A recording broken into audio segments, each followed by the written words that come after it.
صحیح بخاری جلد اول کتاب الایمان باب طائفتان من المؤمنین حدیث نمبر 31 بسم اللہ الرحمن الرحیم قال رسول اللہ صلی اللہ علیہ وسلم رسول اللہ صلی اللہ علیہ وسلم کو فرماتے ہوئے سنا ہے، جب دو مسلمان تلواروں کے ساتھ مقابلہ کریں تو قاتل اور مقتول دونوں جہنم میں ہوں گے۔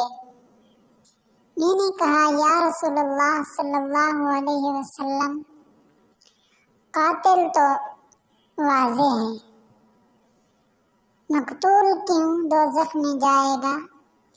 فرمایا، وہ بھی اپنے ساتھی کو مارنا چاہتا تھا۔